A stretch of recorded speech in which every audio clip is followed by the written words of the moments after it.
Ninth class की science में हम चैप्टर नंबर 4 कर रहे थे, जिसका नाम है परमाणु की संरचना। इसमें हमने पीछे रदरफोर्ड के परमाणु मॉडल के बारे में पढ़ा था। अब हम कर रहे हैं रदरफोर्ड के परमाणु मॉडल की कमियां। जो रदरफोर्ड ने परमाणु मॉडल दिया था उसके अंदर कुछ कमियां रह गई थी। वो कमियां क्या थी? कोई भी आवेशित कण गोलाकार कक्ष में त्वरित होगा।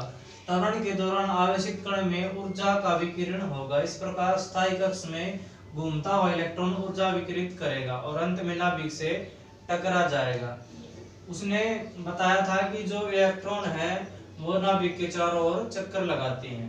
तो जब उसने ऐसा बताया तो हम जानते हैं कि जो परमाणु होता है वो स्थायी होता है, लेकिन जब कोई चार्ज पार्टिकल उसके चारों ओर चक्कर लगाएगा तो वो क्या करेगा? ऊर्जा को विकिरित करेगा, मतलब उसकी ऊर्जा कम होती चली जाएगी। और जब उसकी ऊर्जा कम होती चली जाएगी तो अंत में वो नाभिक के अंदर गिर जाएगा।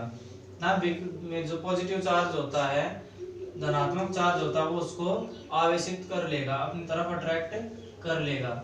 उसके बाद इस कमी को दूर किया था नील्स बोर ने। उसने एक परमाणु मॉडल दिया था। नील्स बोर का जो परमाणु मॉडल था वो क्या था? इलेक्ट्रॉन केवल निश्चित कक्षा में ही चक्कर लगा सकते हैं, जिन्हें इलेक्ट्रॉन विविक्त कक्षा कहते हैं।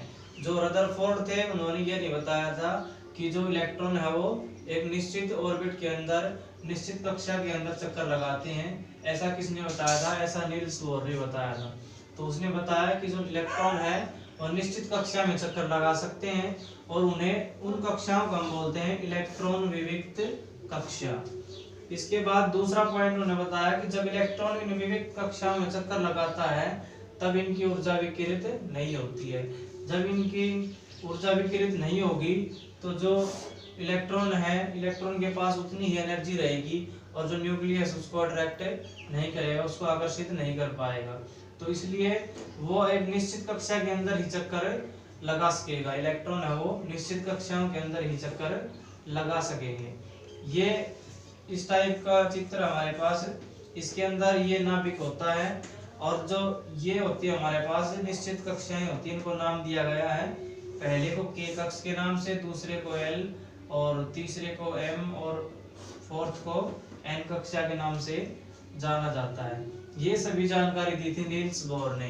जो रदरफोर्ड थे वो ये सब बात बताने में असफल थे, इसलिए उनके अंदर उनके जो परमाणु मॉडल थे उसके अंदर कुछ कमियां रह गई थी, जिसको दूर किया था नील्स बोर ने।